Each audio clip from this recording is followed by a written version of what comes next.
love you, honey. Well, you want to know the truth. I love you too. You're so special. Oh, sometimes so. I feel like I need a nap.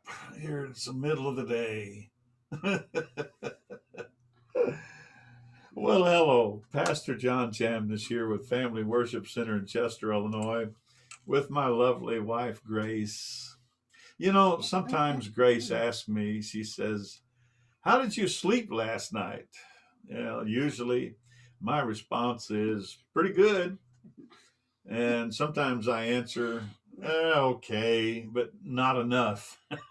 And sometimes you answer with my eyes closed. Yeah, sometimes I answer with my eyes closed. Yeah.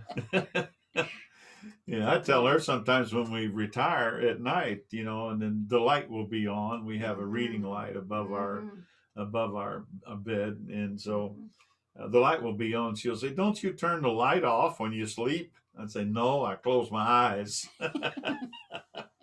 Oh my. Well, how did you sleep last night, Sister Grace? I slept very well. Did you? Yes, I didn't wake up until this morning. Well, that's good, and I'm glad you did wake up. I'm glad I did. Yeah. Well, I would say I slept pretty good, except you were kind of pushing me out of the bed and the floor. Oh, was I crowding you? No, I was just teasing. Well, the answer as to why you didn't get enough sleep sometimes is a multifaceted question. Mm-hmm. First of all, I just want to share with you my boss, and that's God, is sometimes very concerning. You see, his word declares, he says, "Seek me early while I may be found." And since God never sleeps, well, it's been my observance and experience that God likes to talk to me in the very early morning hours. Somebody has kind of quoted the scripture in years gone by, particularly that part about seek the Lord in the cool of the day. Well, I tell you, the cool of the day is the very early hours of the morning. That's when it's the coolest. It's not at the end of the day. That's generally when it's about the hottest.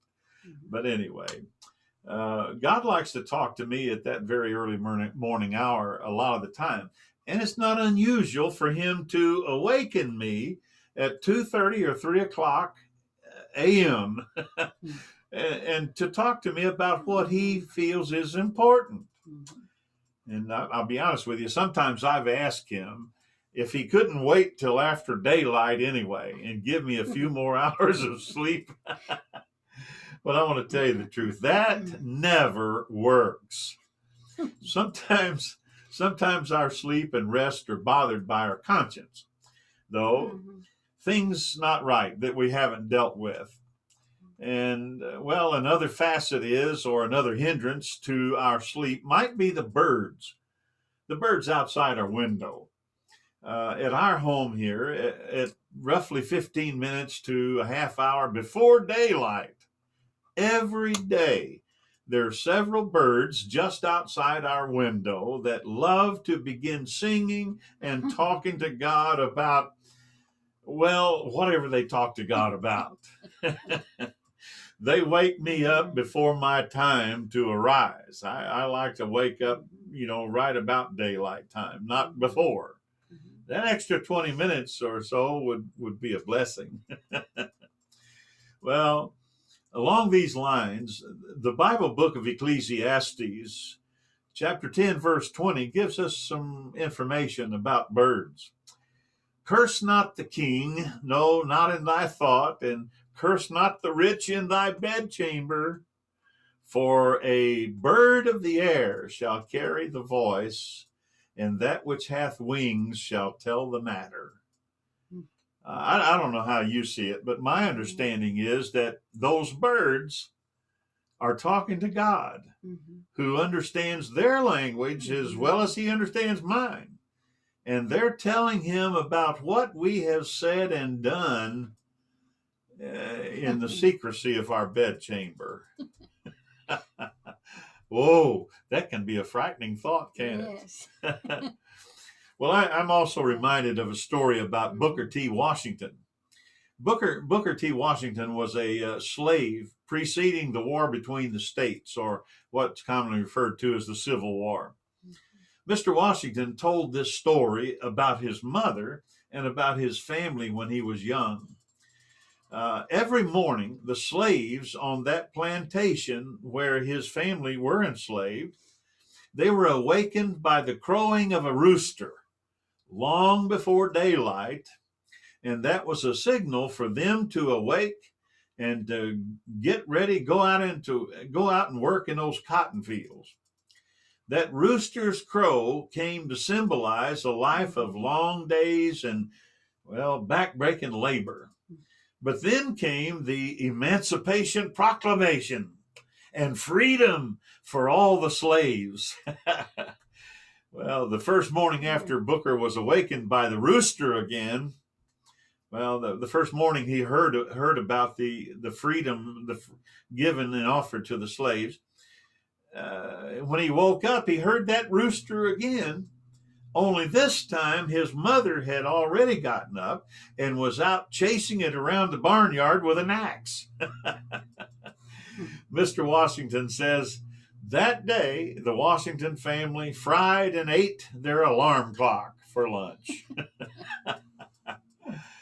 Their first act of freedom was to silence the reminder of their slavery. Well, here's a question. Are any birds or roosters stealing your sleep? You might think about sharpening your axe. The great news of the gospel, though, is God's grace is real, and so is your freedom.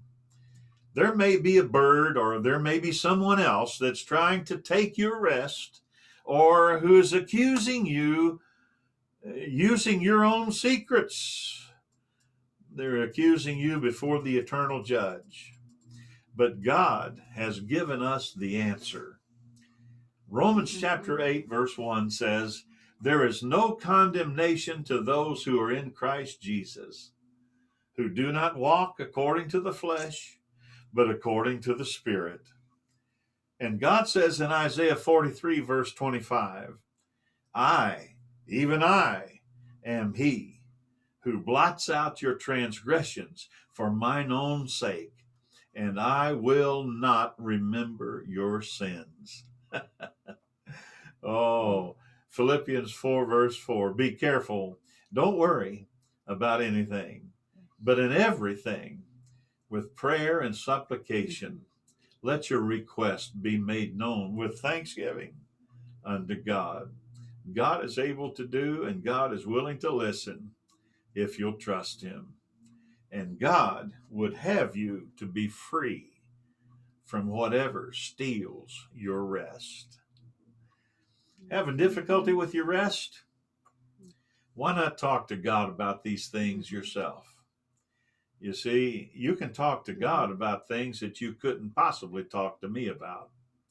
You can talk to God about things that you wouldn't share, you wouldn't tell anybody else about. And God will deal with it if you're honest with him. Let's pray, can we? Our Father, we give you glory and honor and praise today. And Lord, I'm so thankful for the birds that are brought forth into my life. And Lord, that what they're singing about when they're singing outside my bedroom window, Lord, they're singing praise to you. They're giving glory and honor to you. And Lord, they're even reminding me that that's the way to start my day too. Lord, I just come to you right now thanking you for the watchful eyes that are always over me and the smile that's radiating from you in my direction. God bless those who are watching and those who are listening. And Lord, listen to them too. Lord, touch them too. And I thank you for that in Jesus' name. Not because we deserve it, but because you love us. Thank you, Father, in Jesus' name. Amen. Well, Pastor John Chamness here with Family Worship Center in Chester, Illinois, wishing you the very best of a glorious day. And don't forget, Seek God while it's early. Yes. The rest of your day will go a lot better. Amen. See you in church.